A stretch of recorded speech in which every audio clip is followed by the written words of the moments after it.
Hello बच्चों, मैं Gopal sir आप सभी का एक बार फिर से स्वागत है मेरे YouTube channel Gopal sir classes में। आज हम देखने वाले हैं क्लास 12th फिजिक्स। अभी हमारा चल रहा है चैप्टर विद्युत धारा और ये विद्युत धारा का आपका नेक्स्ट लेक्चर, नेक्स्ट टॉपिक, ये भी एक इंपॉर्टेंट टॉपिक। ऐसे तो मैं सभी टॉपिक्स को इंपॉर्टेंट ही बोलता हूं क्योंकि सभी टॉपिक्स अगर देखा जाए तो किसी न किसी नजरिए से, दृष्टिकोण से इंपॉर्टेंट है ही, इसलिए मैं सारे टॉपिक्स इंपॉर्टेंट बोलता हूं। तो आज हम एक और बहुत ही महत्वपूर्ण इंपॉर्टेंट टॉपिक के साथ आए हैं class 12th physics. Chapter number, कुछ भी नंबर दे दीजिए आप, हमारे चैप्टर का हेडिंग है विद्युत धारा लेकर। और आज का जो टॉपिक है वो बहुत ही इंटरेस्टिंग है, बहुत ही मजेदार है, बहुत ही रोचक होने वाला है। आज का जो टॉपिक है, लेक्चर है, आज हम आपको पढ़ाने वाले हैं क्या, किरचॉफ के धारा वितरण के नियम। ठीक है, किरचॉफ के धारा वितरण के नियम। देखिए, किरचॉफ का जो धारा वितरण का नियम क्या है ये मैं आपको पहले क्लियर कर दूं कि आखिर होता क्या है किरचॉफ के धारा वितरण के नियम में। जो वैज्ञानिक थे ओम, उन्होंने क्या किया, जो जॉर्ज साइमन ओम थे, उन्होंने एक नियम दिया जिसे हम जानते हैं बेटा ओम के नियम के नाम से। ओम के नियम का उपयोग जो सरल विद्युत परिपथ होते हैं या बोल सकते हैं जो साधारण विद्युत परिपथ होते हैं, वहां विद्युत धारा है, प्रतिरोध है, विभव है, विभवांतर है, उनकी गणनाओं के लिए किया जाता है। हमने कुछ न्यूमेरिकल्स भी आपको समझाए प्रीवियस क्लासेस में, तो इन सब चीजों से पता चल गई होगी कि ओम के नियम का एक्चुअल में यूजेस होते कहां हैं।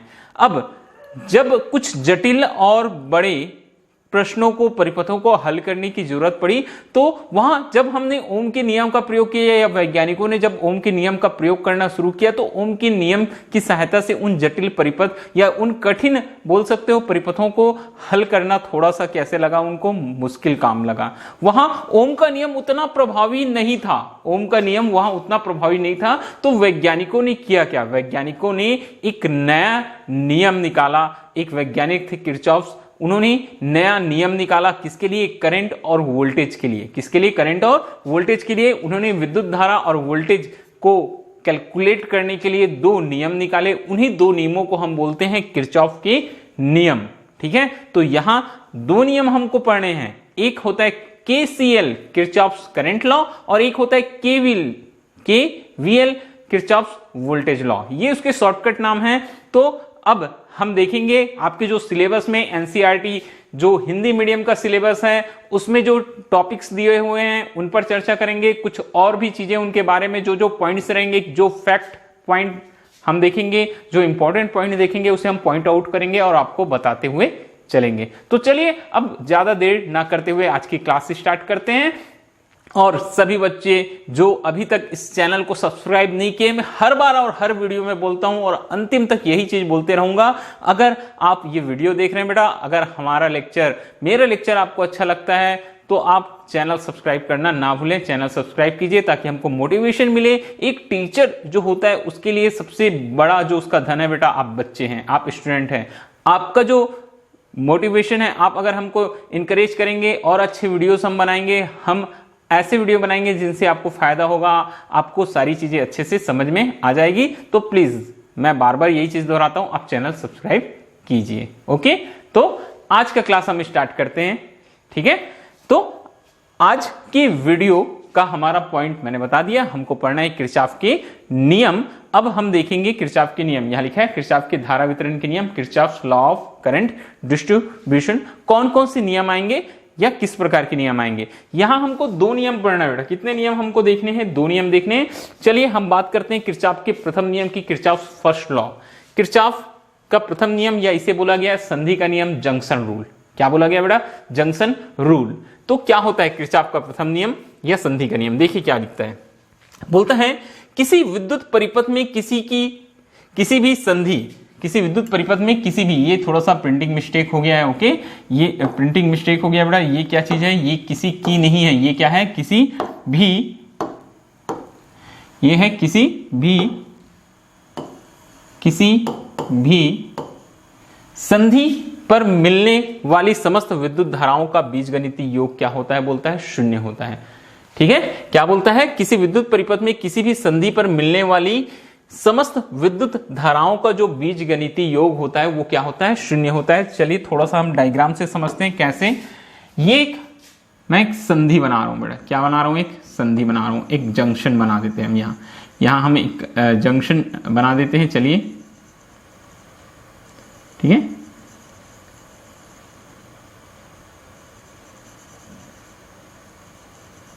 यहां हमने एक जंक्शन क्रिएट कर दिया, एक संधि बना दिया। अब इस संधि पर ठीक है कुछ विद्युत धाराएं जो है वो आकर मिलेगी। कैसे? इस तरीके से बहुत सारे वायर्स हैं बेटा, बहुत सारे तार हम बना देते हैं अलग अलग दिशाओं में, ये ऐसे।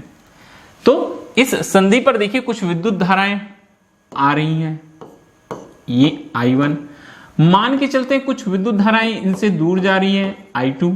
कुछ आ रही हैं I3, I4 भी आ रही है, और I5 इससे दूर जा रही है। I5 क्या हो रही है, इससे दूर जा रही है। तो देखिए मैंने एक बनाया हुआ है बेटा जंक्शन पॉइंट, जिसे हमने बोलते हैं क्या, संधि, जंक्शन, जहां बहुत सारे विद्युत धाराएं आपस में आकर क्या होगी, मिलेगी, वो होता है संधि, या क्या होता है बेटा, जंक्शन।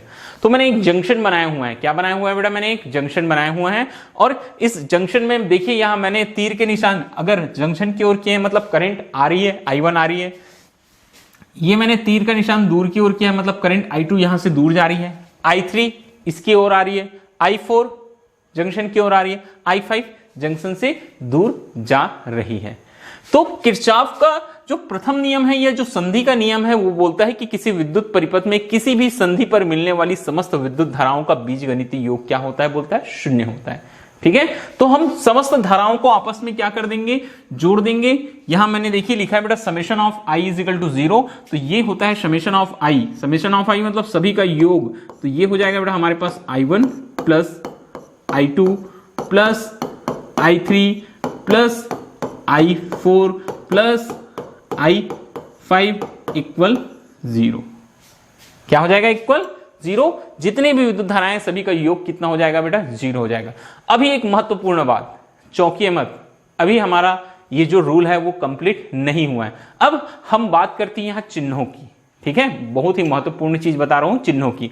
अब यहां बोलता है बेटा समस्त विद्युत धाराओं का बीजगणितीय योग तो शून्य होता है, मगर ऐसी धाराएं जो संधि की ओर आ रही हैं, ऐसी विद्युत धाराएं जो संधि की ओर आ रही हैं, उन विद्युत धाराओं को हम धनात्मक लेंगे, और ऐसी विद्युत धाराएं जो संधि से क्या हो रही है, दूर जा रही हैं, ऐसी विद्युत धाराओं को हम क्या लेंगे, बोलता है ऋणात्मक लेंगे। तो यहां चिन्हों में मैं थोड़ा सा फेरबदल करने वाला हूं। चिन्हों में मैं क्या करने वाला हूं बेटा, थोड़ा फेरबदल करने वाला हूं। कैसे? जो I1 जो विद्युत धारा आ रही है वो प्लस होगी, मगर I2 जो है वो दूर जा रही है। I2 क्या हो रही है बेटा, दूर जा रही है। तो जो दूर जा रही है उसको हम क्या ले लेंगे, हम माइनस ले लेंगे बेटा। और वैसे ही कौन सी धारा, I5 भी दूर जा रही है, तो ये जो I5 है उसको भी हम क्या कर लेंगे बेटा, हम माइनस ले लेंगे ये I5 को। ठीक है, जो हमारे पास में I5 है ये भी हमारे पास चिन्ह क्या आ जाएगा बेटा, माइनस आ जाएगा। ठीक है, मैं फिर से लिखता हूं, चलिए कुछ टेक्निकल मिस्टेक से पूरे के पूरे हो गए। तो मैंने आपको बताया कि जो विद्युत धाराएं क्या होती है, संधि की ओर आती है वो धनात्मक ली जाती है, जो दूर जाती है वो ऋणात्मक ली जाती है। तो संधि की ओर आ कौन रही है, संधि की ओर कौन आ रही है, संधि की ओर आ रही है बेटा I1। तो हम यहां लिखेंगे I1 को प्लस, I2 दूर जा रही है तो माइनस I2, I3 पास आ रही है तो प्लस I3, I4 भी पास आ रही है तो प्लस I4, और I5 दूर जा रही है तो माइनस I5 इक्वल क्या हो जाएगा बेटा, 0। चिन्हों का हमेशा ध्यान रखेंगे। ठीक है, क्योंकि किरचॉफ का जो प्रथम नियम है या संधि का नियम है वो क्या बोलता है कि किसी भी विद्युत परिपथ में किसी भी संधि पर मिलने वाली समस्त विद्युत धाराओं का बीजगणितीय योग क्या होता है, शून्य होता है। और साथ ही साथ आपको याद रखना है बेटा कि जो विद्युत धाराएं क्या होती हैं, संधि की ओर आती हैं वो धनात्मक ली जाती है, और जो संधि से क्या होती हैं, दूर जाती हैं, संधि से क्या होती हैं, दूर जाती हैं, वो क्या ली जाती है, ऋणात्मक ली जाती है। तो हमने क्या किया, I1 संधि की ओर आ रही थी तो हमने धनात्मक ले लिया, I2 संधि से क्या हो रही थी, दूर जा रही थी तो हमने क्या लिया, उसको ऋणात्मक लिया, I3 I4 पास आ रही है तो पॉजिटिव लेना है, धनात्मक लेना है, दूर जा रहा है तो उसको हमको क्या ले लेना है, निगेटिव ले लेना है। ठीक है, तो माइनस इस तरह से हो गया हमारे पास में।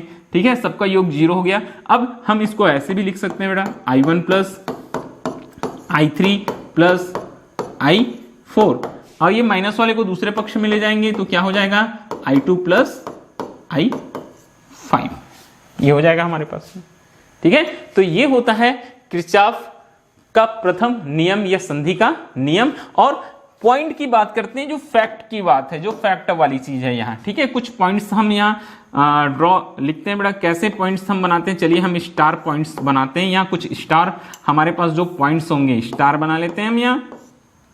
जो हमारे पास स्टार पॉइंट्स हैं, जो फैक्ट हैं, वो चीज लिख रहा हूं।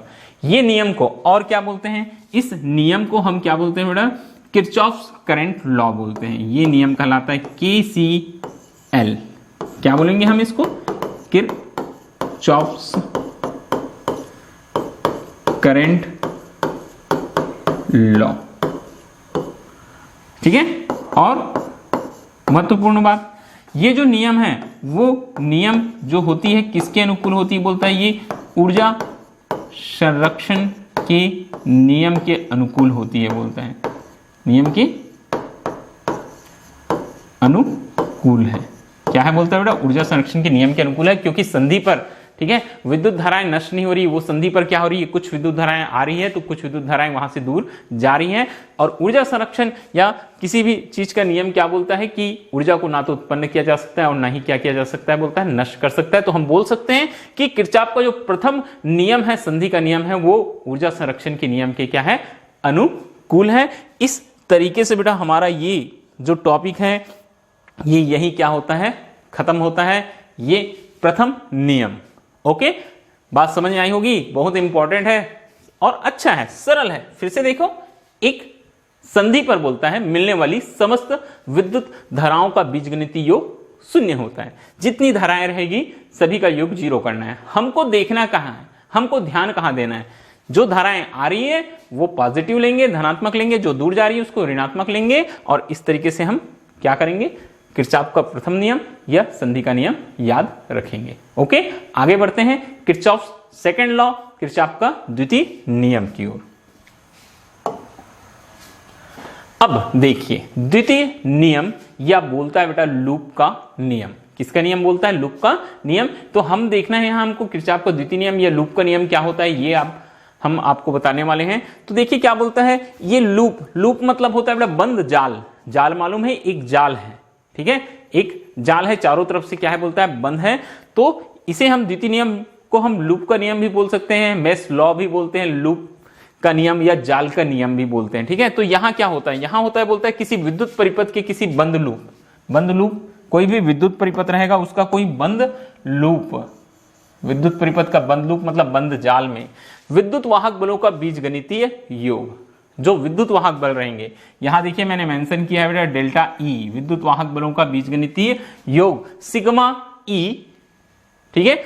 उस लूप के विभिन्न भागों में धाराओं और संगत प्रतिरोधों के गुणनफलों के बीजगणितीय योग के क्या होता है, बोलता है बराबर होता है, ठीक है। फिर से सुनिएगा क्या बताया हमने कि किसी विद्युत परिपथ के किसी बंद लूप के, ठीक है, किसी विद्युत परिपथ के किसी बंद लूप में विद्युत वाहक बलों का बीजगणितीय योग, जितने भी विद्युत वाहक बल रहेंगे उनका बीजगणितीय योग मतलब सिग्मा ई जो होता है उस लूप के, वो जो लूप रहेगा उसके विभिन्न भागों में धारा क्या है यहाँ आई, और संगत प्रतिरोध जो आर रहेगा उनके गुणनफलों के बीजगणितीय योग के क्या होता है, बराबर होता है। अब इसको समझाने के लिए मैं आपको डायग्राम से समझाऊंगा, बहुत अच्छे से समझिएगा, बहुत इंपॉर्टेंट रूल होता है। और इस रूल की सहायता से हम कितने भी कठिन से कठिन विद्युत परिपथ क्यों ना दें, वहां हम करंट का, वोल्टेज का वैल्यू निकाल सकते हैं, विद्युत वाहक बल का मान ज्ञात कर सकते हैं। बहुत इंपॉर्टेंट रूल है, ध्यान से देखते जाएंगे। चलिए अब हम आते हैं बेटा रूल में, समझते जाएंगे, ठीक है, क्या चीज बोलता है। अब इस रूल में हम पहले एक परिपथ बनाते हैं बेटा, एक परिपथ बनाएंगे ABCD। क्या बनाएंगे, एक परिपथ ABCD, ये एक हमने बना दिया सेल, और सेल के साथ लगा दिया बेटा एक प्रतिरोध। क्या लगा दिया, सेल और के साथ एक प्रतिरोध। वैसे ही इसके ठीक नीचे एक और सेल और एक और परिपथ, ठीक है, दिखाई दे रहा है आपको। मैंने क्या बनाया बेटा, ये एक परिपथ बना दिया, नाम इसको देते हैं बेटा, ये A, ये B, ये C, ये D। एक बंद परिपथ है। कैसा परिपथ है, एक बंद परिपथ है, आप सभी को दिखाई दे रहा है। इसमें एक सेल लगा हुआ है जिसका विद्युत वाहक बल E1 है, दूसरा सेल लगा हुआ है जिसका विद्युत वाहक बल E2 है। पहला प्रतिरोध को हमने नाम दिया बेटा R1, दूसरे प्रतिरोध को हमने नाम दे दिया R2। अब E1 से, E1 का ये धन सिरा है, ये ऋण सिरा है, ये E2 का धन सिरा है, ये ऋण सिरा। E1 से जो बहने वाली धारा है उसका नाम होगा बेटा I1, प्लस से कैसे जाएगी, माइनस की ओर जाएगी, और E2 से जो बहने वाली धारा है वो भी प्लस से माइनस की ओर जाएगी, इसका नाम है I2। डायग्राम आपको समझ में आया होगा। मैंने एक बंद जाल बनाया है, क्या बनाया बेटा, एक बंद जाल, एक बंद लूप बनाया, नाम है इसका ABCD। क्या नाम है, ABCD, ठीक है। इसमें देखिए दो सेल लगे हुए हैं जिनके विद्युत वाहक बल E1 और E2 है, और साथ में उसके संगत हमने दो प्रतिरोध लगा दिया बेटा R1 और R2। तो अब इस नियम के अनुसार, तो चलिए बात करते हैं बेटा, किसकी बात करते हैं हम, कि क्या यहां नियम लागू होंगे। इस डायग्राम तो हमने बना लिया है, इस डायग्राम से हम कैसे, हम यहां हम जो सूत्र है वो लिखेंगे, इसके लिए जो व्यंजक है वो हम लिखते हैं, या इस डायग्राम को हम कैसे दिखाएंगे। तो इसके लिए हम यहां सबसे पहले हम कैलकुलेट करेंगे किसमें, बंद लूप नाम है बंद लूप का ABCD। बंद लूप का क्या नाम है बेटा, ABCD में। तो बंद लूप ABCD में क्या बोलता है, किसी विद्युत परिपथ के किसी बंद लूप में विद्युत वाहक बलों का बीजगणितीय योगफल। तो विद्युत वाहक बलों का बीजगणितीय योगफल, तो विद्युत वाहक बल कौन सा है बंद लूप हमारे पास में, ABCD। कितने विद्युत वाहक बल दिखाई दे रहे हैं, E1 और E2। तो हम दोनों विद्युत वाहक बल यहां लिख लेते हैं। पहला विद्युत वाहक बल हमारे पास हो जाएगा E1, और दूसरा विद्युत वाहक बल हमारे पास हो जाएगा E2। क्या हो गया, E1 प्लस E2।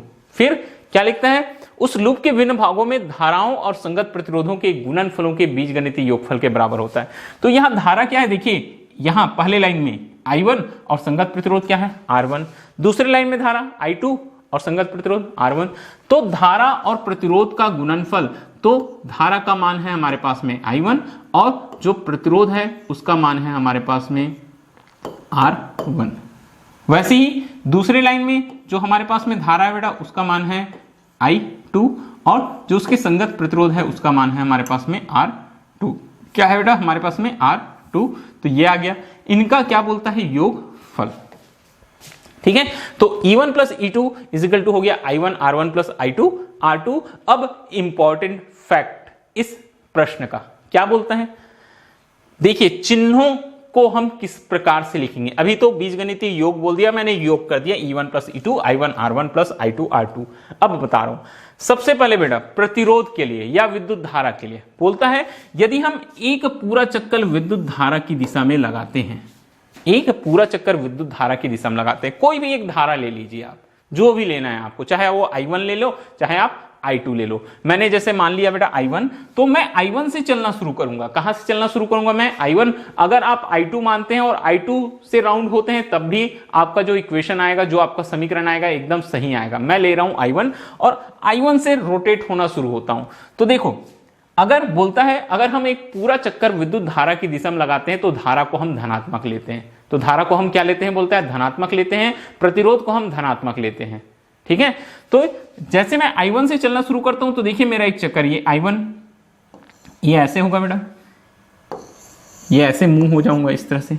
तो विद्युत धारा की दिशा में चलना शुरू करूंगा तो I1 R1 इसी दिशा में चल रहे हैं, देखिए इस दिशा में जा रहे हैं हम, ये हमारी जिस दिशा में धारा है उसी दिशा में हम चल रहे हैं। तो I1 R1 कैसा होगा बेटा, पॉजिटिव होगा। I1 R1 क्या हो जाएगा, पॉजिटिव। मगर देखिए जैसे ही हम मुड़े I2 कैसे हो गया हमारे अपोजिट डायरेक्शन में। ये देखिएगा I2 ये हमारी दिशा है, हम इस दिशा में चल रहे हैं, और I2 की दिशा कैसी है बेटा, विपरीत है। इसीलिए हम काम क्या करेंगे बेटा, हम जो I2 है उस I2 R2 को हम क्या लेंगे बेटा, ऋणात्मक। ये जो चिन्ह हमारे पास में आएगा वो चिन्ह क्या आएगा बेटा, माइनस आएगा। बात समझ में आई, क्या बोलता है, अगर आप एक पूरा चक्कर विद्युत धारा की दिशा में लगाते हैं तो विद्युत धारा को धनात्मक लेंगे, प्रतिरोध को धनात्मक लेंगे। अगर धारा की दिशा विपरीत हो गई तो धारा कैसी हो जाती है, बोलता है ऋणात्मक हो जाती है। तो हमने I1 से चलना शुरू किया, किससे चलना शुरू किया, I1 से चलना शुरू किया यहां से, या बोल सकते हैं हमने जो पहला सेल है वहां से चलना शुरू किया। तो पहले सेल से चलना शुरू किए तो इस तरह से गए बेटा, तो I1 हमारी दिशा में चल रही, तो I1 R1 हमने धनात्मक ले लिया। I2 की दिशा विपरीत हो गई तो I2 R2 को हमने क्या ले लिया, माइनस ले लिया। ओके डन, ठीक है। अब दूसरी चीज सेलों के लिए, दूसरा और इंपॉर्टेंट फैक्ट जो है वो सेलों के लिए। अब क्या बोलता है, बोलता है अगर हम सेल के अंदर, किधर, सेल के अंदर माइनस से प्लस चलते हैं, बोलता है, ध्यान से सुनते जाएंगे ना, सेल के अंदर बोलता है बेटा, कहां बोलता है, सेल के अंदर, एक मिनट, ठीक है, कहां बोलता है, सेल के अंदर माइनस से प्लस की ओर चलते हैं तो विद्युत वाहक बल को धनात्मक लिया जाता है, बोलता है, ठीक है, और अगर प्लस से माइनस जाएंगे तो विद्युत वाहक बल को क्या लेंगे, बोलता है, ऋणात्मक लेंगे। तो इस डायग्राम में आप देखेंगे, देखिए ये हमारी दिशा है, जो मैंने निशान बना दिया तीर का, उस दिशा में हम क्या हो रहे हैं बेटा, चल रहे हैं। तो अगर हम उस दिशा में चल रहे हैं तो यहां E1 के अंदर माइनस से प्लस चल रहे हैं, मतलब E1 जो रहेगा वो कैसा रहेगा बेटा, धनात्मक रहेगा। E1 कैसे रहेगा हमारे पास में, धनात्मक रहेगा। मगर E2 में देखो, E2 में डायरेक्शन कुछ इस तरीके से हो गया, प्लस से माइनस की ओर, क्योंकि हम ऐसे राउंड लगा रहे हैं, इस दिशा में राउंड लगा रहे हैं, तो यहां जो डायरेक्शन है वो कैसा हो गया बेटा, प्लस से कैसा हो गया, माइनस हो गया। कैसे हो गया, प्लस से माइनस। तो हम E2 को, जो हमारे पास में E2 लिखा हुआ है, हम E2 को क्या ले लेंगे बेटा, हम E2 को ले लेंगे माइनस। ये हमारे पास में जो डायग्राम है उसमें ये डायरेक्शन कैसा आ जाएगा बेटा, माइनस आ जाएगा। तो हम E1 माइनस क्या कर लिए, यहां E2 कर लिए, E1 माइनस क्या कर लिए हमने, E2। बात समझ में आई होगी आपको, फिर से एक बार सुनिएगा क्या चीज मैं बोल रहा हूं। बोलते हैं बेटा कि अगर आप, यहां तो एक चीज था, जो हमारा जो नियम था वो नियम के हिसाब से हमने क्या ले लिया कि विद्युत परिपथ के किसी बंद लूप में विद्युत वाहक बलों का बीजगणितीय योग, मतलब E1 प्लस E2 ले लिए थे, और उसमें बहने वाली धारा और संगत प्रतिरोध, तो I1 धारा है, संगत प्रतिरोध R1 है, I2 धारा है, संगत प्रतिरोध R2 है, तो हमने कर लिया था I1 R1 plus I2 R2। अब बात होती है डायरेक्शंस की, किसकी बात होती है, डायरेक्शन की। तो बोलते हैं अगर आप विद्युत धारा की दिशा में एक पूरा चक्कर लगाते हैं तो धारा को धनात्मक लीजिए। हम पहले सेल से चलना शुरू कर रहे हैं, कहां से चलना शुरू कर रहे हैं हम, देखिए यहां से हम पहले सेल से चलना शुरू कर रहे हैं, तो I1 जो है और हमारे जो चलने की दिशा है वो एक समान है, इसलिए हमने I1 R1 को प्लस लिया बेटा। मगर यहां जब आए तो ये देखो I2 का जो डायरेक्शन है वो कैसा है, अपोजिट है, इसलिए हमने I2 को क्या ले लिया बेटा, निगेटिव ले लिया, माइनस I2 R2। क्लियर। और सेल के बारे में बात की जाती है तो सेल के अंदर आप माइनस से प्लस चलो, बोलता है उल्टा, माइनस से प्लस, तो सेल का विद्युत वाहक बल धनात्मक होगा, और ये E1 माइनस से प्लस के डायरेक्शन में चल रहे हैं इसलिए धनात्मक हुआ। मगर E2 में जब आए तो हम इस डायरेक्शन में जा रहे हैं, लेफ्ट से राइट की ओर, तो प्लस से माइनस, तो चिन्ह क्या आ गया बेटा, माइनस आ गया। क्या आ गया हमारे पास में, माइनस आ गया, इसलिए E1 minus E2 is equal to हो गया I1 R1 minus I2 R2। अब इसी डायग्राम को मैं और बढ़ाता हूं बेटा, चलिए कैसे हम देखते हैं। ये ABCD क्या आ गया हमारे पास में, ABCD आ गया। हम इधर नीचे की ओर एक और प्रतिरोध जोड़ देते हैं, इस प्रतिरोध को हम नाम दे देते हैं बेटा यहां R3। यहां मैं कोई और सेल नहीं जोड़ रहा हूं, ठीक है। ये जो हमारा विद्युत परिपथ है यहां देखिएगा, ठीक है, ये हमारा क्या हो जाएगा, अब इसका नाम BC, इसको मैं नाम दे देता हूं बेटा यहां, इसको नाम दे देता हूं E, और इसको नाम दे देता हूं बेटा F। क्या नाम दे देता हूं, F। यहां मैंने एक तीसरा प्रतिरोध जोड़ दिया, नाम दे दिया बेटा R3। तो देखो R3 में ऊपर से करंट क्या आएगी, यहां दो करंट आएगी बेटा, एक ऊपर से I1 और नीचे से I2। तो यहां बहने वाली जो कुल धारा है वो कुल धारा का मान कितना हो जाएगा, यहां बहने वाली जो कुल धारा है उसका मान हो जाएगा बेटा I1 प्लस I2, क्योंकि दोनों तरफ से, इधर ऊपर से I1 और यहां से I2 करंट आएगी, नीचे आएगी, तो I1 प्लस I2 धारा यहां क्या हो रही है बेटा, फ्लो हो रही है। कितनी फ्लो हो रही है, I1 प्लस I2 धारा फ्लो हो रही है। ओके। और संगत प्रतिरोध क्या है, यहाँ R3 है। संगत प्रतिरोध क्या है बेटा, R3। तो अब हम एक और देखेंगे, अब हम देखेंगे किसमें, BCEF। अब हम यहां बंद लूप लेते हैं। कौन सा बंद लूप लेंगे बेटा, फिर से एक बार, बंद लूप BCEF में, बंद लूप BCEF में। आप देखो डायरेक्शन में आपको बता देता हूं बेटा कि कैसे आपको चलना है, किस प्रकार से आपको चलना है, वो डायरेक्शन में आपको थोड़ा सा यहां बता देता हूं बना के कैसे आपको चलना है, ठीक है। ये चलने का हमारा डायरेक्शन, ये ऐसे जाएंगे और ऐसे आएंगे, ठीक है। ये इस दिशा में ऐसे जाएंगे, ऐसे घूमेंगे हम, और वापस ऐसे आएंगे, एंटी क्लॉकवाइज डायरेक्शन में बोल सकते हो, ठीक है। इस तरीके से जाएंगे, यहां से ऐसे मूव होंगे, इधर से आएंगे। तो फिर से हम पहला हमारा सेल E2 लेते हैं यहां, तो E2 विद्युत वाहक बल सेल एक ही है तो E2 है। E2 में हम कैसे चल रहे हैं, देखिए इधर माइनस से प्लस, तो E2 कैसा हो जाएगा बेटा, पॉजिटिव हो जाएगा। ये E2 हो जाएगा हमारा, क्या हो जाएगा, ये E2 हो जाएगा। और यहां संगत धारा क्या हो रही है, I2, और संगत प्रतिरोध क्या है बेटा, R2। तो ये I2 R2, क्यों I2 R2, क्योंकि हम उसी दिशा में चल रहे हैं। देखिए जिधर धारा चल रही है ये हमारे जाने का डायरेक्शन है, हमारे चलने का डायरेक्शन है, तो I2 R2 पॉजिटिव हो गई। अब यहां से हम आगे बढ़े, देखिए जिस दिशा में आगे बढ़ रहे हैं उसी दिशा में क्या हो रही है, इस दिशा में आगे बढ़ रहे हैं, इस दिशा में धारा भी जा रही है। कौन सी धारा जा रही है, ये जो हमारी जो धारा है, कौन सी धारा है बेटा, I2 I1 प्लस I2, और संगत प्रतिरोध क्या है, R3, तो इसको भी हम पॉजिटिव ले लेंगे। तो ये हो जाएगा I1 प्लस I2, और संगत प्रतिरोध क्या हो जाएगा, R3। ये हमारा इक्वेशन बन जाएगा। ओके, समझ में आई बात। फिर से देखिएगा, हमने लिया है बेटा, कौन सा लिया है हमने, नाम क्या दिया है, BCEF। हम डायरेक्शन बताएं हमारे चलने का, हम कुछ इस तरीके से चल रहे हैं, ठीक है। फिर से एक बार देख लीजिएगा हमने क्या बनाया बेटा, डायरेक्शन हमने जो बनाया है उसको कैसे हमने यहां डायरेक्शंस दिए हुए हैं, ये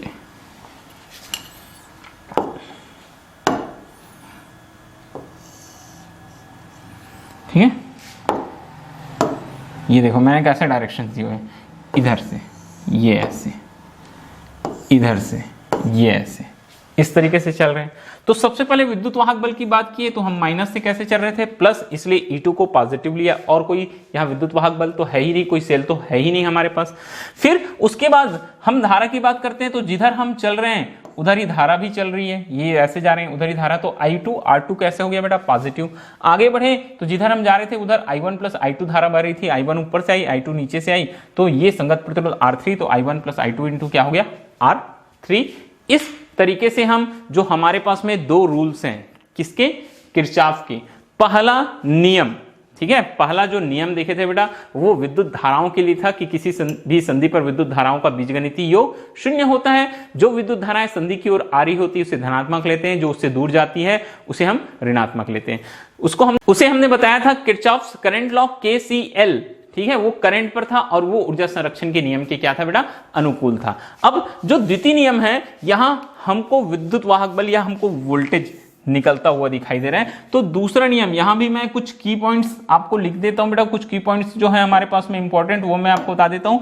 यहां भी हम कुछ चीजें पॉइंट आउट कर देते हैं। ये कहलाता है बेटा KVL, इसको बोलते हैं किरचॉफ्स, क्या बोलते हैं इसको, किरचॉफ्स वोल्टेज लॉ, क्या बोला जाता है, किरचॉफ्स वोल्टेज लॉ बोला जाता है, ठीक है। ये जो नियम है उसे किरचॉफ वोल्टेज लॉ बोलते हैं, और बोलते हैं कि ये भी नियम जो होता है वो ऊर्जा संरक्षण के नियम के क्या होता है बेटा, अनुकूल होता है। ये भी नियम कैसा होता है, ऊर्जा संरक्षण के नियम के अनुकूल होता है, ऊर्जा संरक्षण नियम का पालन करता है। और एक महत्वपूर्ण पॉइंट और है, यह क्या होता है, बोलता है केवल बंद परिपथों के लिए लागू होता है। कहां लागू होता है, ये केवल बंद परिपथों के लिए लागू होता है। तो इस तरीके से आप दोनों नियम को अच्छे से पॉइंट करेंगे, अपने कॉपी में नोट करेंगे, सीखेंगे, क्योंकि ये नियम बहुत इंपॉर्टेंट होते हैं। बहुत सारे न्यूमेरिकल्स, ऐसे न्यूमेरिकल्स जो अक्सर बोल सकते हैं हम कि जो मेडिकल्स हैं नीट के एग्जाम्स में पूछे जाते हैं, तो उनसे रिलेटेड क्वेश्चन जरूर एग्जाम्स में आते हैं, किनसे, किरचॉफ्स लॉ से।